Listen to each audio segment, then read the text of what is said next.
हे दोस्तों, सपोज करो दो इंसान हैं जिसमें से एक इंसान जो है वो रेस में भाग रहा है। उसका गोल है बस कैसे भी करके उस रेस को जीतना उसके लिए सबसे इंपॉर्टेंट है। इसीलिए कंपटीशन में उसे मजा आ रहा होता है तब तक जब तक वो भागता है और जीतता रहता है। जिसके बाद जब सब लोग उसके लिए तालियां बजाते हैं तो उसे बहुत अच्छा लगता है कुछ देर के लिए, और फिर सब लोग अपने अपने घर चले जाते हैं और उसकी खुशी भी खत्म हो जाती है तब तक के लिए जब तक वो वापस से ना जीते। जबकि दूसरी तरफ जो इंसान है वो किसी शॉर्ट रेस में भागने के बजाय एक लंबा बहुत दूर का गोल सिलेक्ट करता है जहां उसे पहुंचना है। वो जीतने की जगह फुलफिलमेंट के पाथ को चूज करता है। उसे पता है कि उसकी जर्नी का जो रास्ता है वो छोटा नहीं बल्कि बहुत लंबा होगा और कभी कभी बोरिंग भी होगा, पर स्टिल वो खुशी खुशी चलता रहता है। वो रास्ते में रुक के कई बार व्यूज को एंजॉय भी करता है, जिसके बाद उसको देख के और भी लोग उसकी जर्नी में ज्वाइन करने लगते हैं, उसकी हेल्प करते हैं और वो मिलके काम करते हैं। बट फिर जब उसकी पूरी जर्नी कंप्लीट भी हो जाती है तो भी जो दूसरे लोग होते हैं वो रुकते नहीं हैं और चलते ही रहते हैं अपने पाथ पे, बिकॉज वो इंसान ने उनके लिए नए गोल सेट किए हैं जो उन्हें पूरे करने होते हैं। देखो दोस्तों, इस एग्जाम्पल के थ्रू मैं आपको एक सक्सेस प्रिंसिपल बताना चाहता हूँ, जैसे बोलते हैं द इन्फिनाइट गेम। देखो, एक इन्फिनाइट गेम वो गेम होता है जिसमें फिक्स्ड रूल्स होते हैं। प्लेयर्स कौन है उन्हें हम इजीली जान सकते हैं, जिसमें कौन जीता कौन हारा ये भी इजीली दिखता है। प्लस वो गेम एक सर्टेन टाइम बाद एंड हो जाता है। पर एक इन्फिनाइट गेम इसका अपोजिट होता है। उसके अंदर कोई फिक्स्ड सेट ऑफ रूल्स नहीं होते हैं, बस कुछ लॉज होते हैं, कुछ रूल्स होते हैं जो आगे जाके मैं आपको बताऊंगा। इसके साथ साथ इन्फिनाइट गेम में प्लेयर्स कौन कौन है उन्हें इतना इजीली रिकॉग्नाइज नहीं किया जा सकता। प्लस उनके अंदर कोई क्लियर लूजर या विनर भी नहीं होता है, क्योंकि वो कोई रेस नहीं होती है और उसका कोई एंड नहीं होता है। फॉर एग्जाम्पल, बिजनेस एक इन्फिनाइट गेम है बिकॉज हमें सारे प्लेयर्स का पता नहीं होता है और कोई भी नया प्लेयर ज्वाइन कर सकता है कभी भी। सब प्लेयर्स अपनी खुद की स्ट्रेटेजीज यूज करते हैं और कोई फिक्स्ड सेट ऑफ रूल्स नहीं होते हैं, एक्सेप्ट गवर्नमेंट रूल्स के, जो भी प्लेस टू प्लेस अलग अलग होते हैं और जिनके अंदर भी आप कई तरीके के लूप होल्स देख सकते हो। लेकिन मैक्सिमम टाइम यही होता है कि बिजनेस की कोई फिनिश लाइन नहीं होती है। अब कई लोग बिजनेस को एक फाइनाइट गेम की तरह ट्रीट करते हैं, जिसका रिजल्ट ये होता है कि कंपनी का वर्क एनवायरनमेंट इसकी वजह से खराब हो जाता है और लोगों के बीच में डिसऑनेस्टी बढ़ जाती है, जिसका नेगेटिव इंपैक्ट फिर एम्प्लॉइज और पूरे बिजनेस को लॉस देता है। जबकि जो लोग उसे इन्फिनाइट गेम की तरह देखते हैं वो लोग बहुत आगे जाते हैं। एग्जाम्पल, कुछ साल पहले ऑथर ने माइक्रोसॉफ्ट और एप्पल के सेमिनार्स को अटेंड किया था एक स्पीकर बनके। तब उन्होंने नोटिस किया कि माइक्रोसॉफ्ट के जो एम्प्लॉइज थे वो मेजॉरिटी टाइम प्रेजेंटेशंस में इस बारे में बात करते थे कि वो एप्पल को कैसे बीट कर सकते हैं, लेकिन एप्पल के इवेंट्स में वो 100% हमेशा यही देखते थे कि वहां के एम्प्लॉइज ये बात करते थे कि एप्पल कैसे लोगों की हेल्प कर सकता है, ना कि वो कैसे माइक्रोसॉफ्ट से आगे जा सकता है। ना एक बार एप्पल कंपनी में स्पीच देने के बाद जब ऑथर अपने होटल वापस जा रहे थे तो उन्होंने एप्पल के सीनियर एग्जीक्यूटिव के साथ अपनी कैब शेयर की, जिसमें ऑथर ने उन्हें माइक्रोसॉफ्ट के एक बहुत अच्छे डिवाइस के बारे में बताया जो उन्हें गिफ्ट में मिला था माइक्रोसॉफ्ट की स्पीच के बाद। उन्होंने उस एग्जीक्यूटिव से बोला कि माइक्रोसॉफ्ट का ये प्रोडक्ट जो है वो आईपॉड से बहुत ज्यादा बेटर है। तो उसके रिप्लाई में उन्होंने क्या बोला पता है? उन्होंने कहा, मुझे पूरा यकीन है वो बेटर होगा।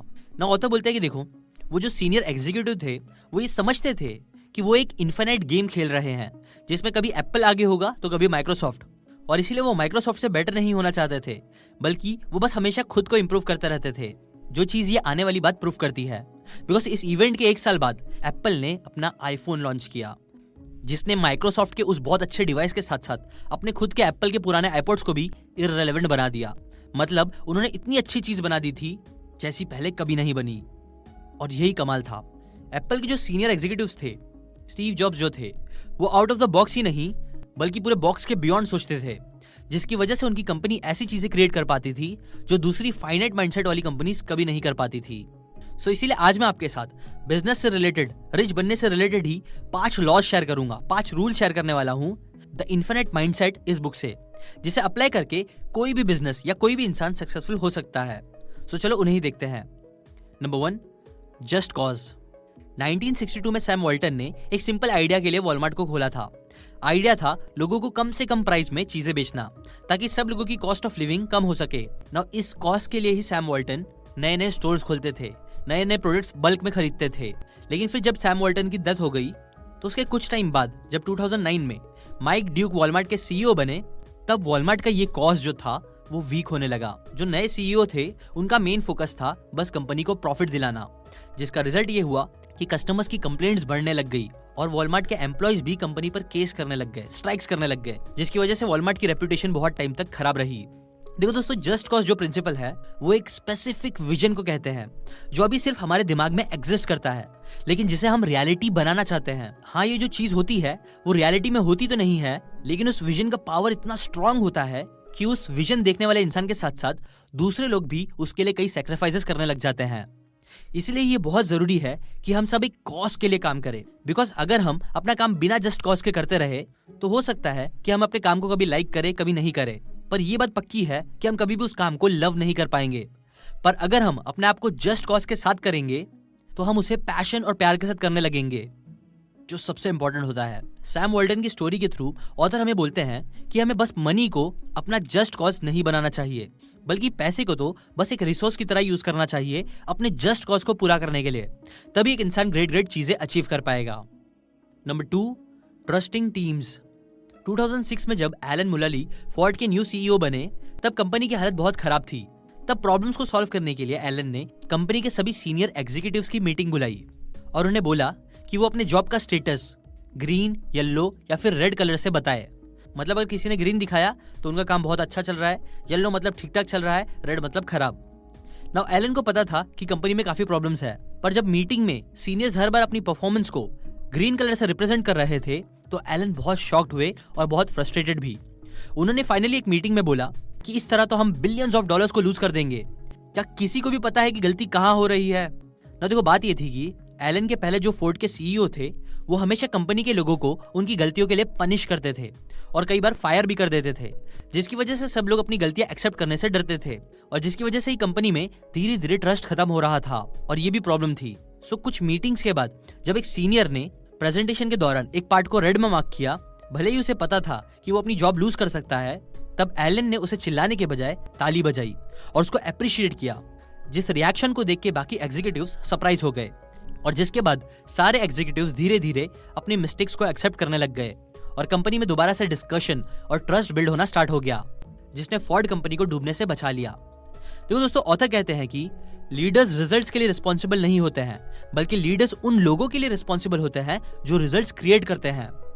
जो बात आपको समझना चाहिए, और किसी भी बिजनेस, किसी भी काम को एफिशिएंट बनाने के लिए ये बहुत जरूरी है कि लोग एक दूसरे को ट्रस्ट करें, एक दूसरे को अपनी हेल्प ऑफर करे। जो चीज पॉसिबल करने के लिए आपको दूसरों को हमेशा सेफ फील कराना बहुत जरूरी है, और यही है सेकंड लेसन। थर्ड, वर्दी राइवल। अर्ली 1980s में जब कंप्यूटर्स का रेवोल्यूशन हो रहा था तब एप्पल उस टाइम पर स्मॉल और पर्सनल कंप्यूटर्स बना रही थी, जबकि आईबीएम ह्यूज प्रोफेशनल कंप्यूटर्स पर फोकस कर रही थी। पर फिर आईबीएम ने भी पर्सनल कंप्यूटर्स के मार्केट को एंटर किया। अब एप्पल का उस टाइम पे मार्केट में सबसे ज्यादा शेयर था पर्सनल कंप्यूटर्स में, मतलब कि आईबीएम के आने से सबसे ज्यादा लॉस होने के चांसेस भी एप्पल को थे। बट ये होने के बाद भी एप्पल ने आईबीएम को एक वर्दी राइवल समझा और अपना पार्टनर समझा, ना कि अपना दुश्मन समझने के, ताकि वो दुनिया को बेटर टेक्नोलॉजी प्रोवाइड कर सके। जिसका रिजल्ट ये हुआ कि दोनों कंपनी साथ में को एग्जिस्ट कर पाई और दोनों को प्रॉफिट भी हुआ। ना इसके अपोजिट एक केस देखे तो 2007 में जब एप्पल ने आईफोन लॉन्च किया था तो ब्लैकबेरी, जो उस टाइम पर टॉप पर थी, उन्होंने एप्पल को एक डेंजर की तरह देखा और उन्हें बीट करने का ट्राई करने लगे। जिसका रिजल्ट ये हुआ कि उन्होंने अपने स्टाइल को पूरी तरीके से चेंज कर दिया, जो कि लोगों को पसंद नहीं आया, और ब्लैकबेरी कुछ ही सालों में एक टॉप कंपनी से हटके एक बैंकरप्ट कंपनी बन गई। देखो दोस्तों, जब हम इन्फिनिट गेम खेल रहे होते हैं तब हमें अपने लिए वर्दी राइवल को चूज करना भी चाहिए। कोई ऐसा राइवल जो हमारे बिजनेस को इंप्रूव करने के लिए हमें मोटिवेट करे, हमें अपनी वीकनेसेस रियलाइज कराने में हेल्प करे, ना कि सिर्फ शॉर्ट टर्म गोल्स पे फोकस करने के लिए। वर्दी राइवल्स इसलिए भी इंपॉर्टेंट होते हैं ताकि एक सप्लाई और डिमांड का इकोसिस्टम बिल्ड हो सके। इसलिए कभी भी अपने लिए एक वर्दी राइवल हमेशा रखो। Lesson number 4, existential flexibility. George Eastman का विजन था ऐसे कैमरेज बनाना जिन्हें कोई भी यूज कर सके। ना पहले के टाइम पे फोटोग्राफी इक्विपमेंट्स बहुत हैवी और एक्सपेंसिव होते थे, बट ईस्टमैन का सपना था कि इन सब कॉम्प्लिकेटेड चीजों को हटाकर वो कैमरा इतना सिंपल बना दे जिसे कोई भी यूज कर सके पेंसिल की तरह। ना कोडेक ने धीरे धीरे ये चीज को सच में बनाया भी और बहुत हिट भी हुए। इनफैक्ट 1932 में जब जॉर्ज ईस्टमैन की डेथ हुई तब कोडेक वर्ल्ड की सबसे बड़ी कंपनीज में से एक बन गई थी। कोडेक ने कई सारे नए नए प्रोडक्ट्स बनाए और अपने बिजनेस को एक्सपांड भी करा। पर फिर 1975 में उनकी कंपनी के एक इंजीनियर ने एक डिजिटल कैमरा इन्वेंट किया। ना ये जब हुआ तो कोडेक के जो बिजनेस एग्जीक्यूटिव्स थे उन्हें डर लगा कि अगर ये बाहर आया तो उनके सारे पुराने डिवाइसेस लोग खरीदना बंद कर देंगे, जिसकी वजह से उन्हें बहुत लॉस होगा। इसलिए उन्होंने डिजिटल कैमरास नहीं बनाए। मतलब वो फाइनाइट माइंड से सोचने लग गए, बस प्रॉफिट के बारे में।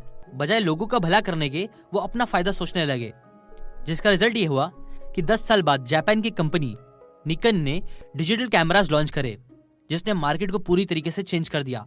अब कोडेक के प्रोडक्ट्स कोई भी कस्टमर नहीं खरीदना चाहता था, लेकिन तब भी कोडेक ने अपने आप को चेंज नहीं किया और डिसाइड किया कि वो अपने पुराने पेटेंट्स को ही यूज करेंगे और उससे ही प्रोडक्ट बनाएंगे। जिसके कुछ साल बाद सब कुछ यूजलेस हो गया और कोडेक कंपनी बैंकरप्ट हो गई। देखो दोस्तों, एग्जिस्टेंशियल फ्लेक्सिबिलिटी का मतलब है कि हम अपने बिजनेस मॉडल को चेंज कर सके अगर हमारा इनफाइनाइट जस्ट कॉज हमें ऐसा करने के लिए डिमांड करता है। तो हो सकता है स्टार्टिंग में इससे हमें लॉस हो, पर लॉन्ग टर्म में ये चीज करना हमेशा बिजनेस को और एक इंसान को फायदा देता है। इसलिए हमेशा अपने जस्ट कॉज को और फ्यूचर को ध्यान में रखते हुए ही डिसीजन लो। कभी भी अपने आप को आगे बढ़ने से रोको मत। Lesson number 5, courage to lead. Doug Parker सितंबर 1, 2001 में अमेरिकन वेस्ट एयरलाइंस के सीईओ बने, लेकिन उसके 10 दिन बाद ही 9/11 के अटैक हो गए, जिसकी वजह से कई सारे बिजनेसेस प्रॉब्लम में आ गए। लेकिन सबसे ज्यादा लॉस एयरलाइन बिजनेस को ही हुआ। कई सारी बड़ी बड़ी एयरलाइंस बैंकरप्ट होने वाली थी और पार्कर को लग रहा था कि अमेरिका वेस्ट, जो कि एक छोटी सी एयरलाइन थी, वो भी कंप्लीटली कोलैप्स हो जाएगी। इसीलिए ही उन्होंने बाकी सारी एयरलाइंस की तरह गवर्नमेंट बॉडीज से लोन मांगना स्टार्ट किया, पर उनकी एक भी मीटिंग सक्सेसफुल नहीं हुई। सो एक बार जब वो अपनी एयरलाइंस की फ्लाइट में ही वापस आ रहे थे, तो उन्हें लग रहा था कि उनका करियर भी अब खत्म होने वाला है। सो अपने आप को एक ब्रेक देने के लिए उन्होंने फ्लाइट के अटेंडेंट से बात करी, जिन्होंने पार्कर को बोला कि अगर उनकी एयरलाइंस बंद हो गई तो वो पर्सनल क्राइसिस में आ जाएंगे, इसीलिए उनकी पूरी होप अब सिर्फ पार्कर पे ही डिपेंड करती है। तो ये चीज जब पार्कर को समझ में आई, तो उसके बाद पार्कर के लिए एयरलाइंस को बचाना एक मिशन बन गया, अपने एम्प्लॉयज को सेव करने के लिए, न कि बस अपने आप को बचाने के लिए। जिसके बाद उन्होंने और उनकी टीम ने फाइट कर करके लोन रिसीव कर ही लिया और अपनी एयरलाइंस को बचा ली। जिसके बाद वो एयरलाइन एक बड़ी एयरलाइन के साथ मर्ज हो गई और सेफ हो गई। न इतना करने के बाद भी पार्कर रुके नहीं। उन्होंने डिसाइड किया कि अब वो एयरलाइन के पायलट्स और स्टाफ्स जो मोस्टली अंडरपेड होते थे, उन्हें इंक्रीमेंट दिलवाएंगे, जिसके लिए उन्होंने नियरली $1 बिलियन इन्वेस्ट करे। नाउ इस डिसीजन पे शेयर होल्डर्स बिल्कुल खुश नहीं थे और उनकी एयरलाइंस के स्टॉक्स फिर एक दिन में ही 9% गिर गए।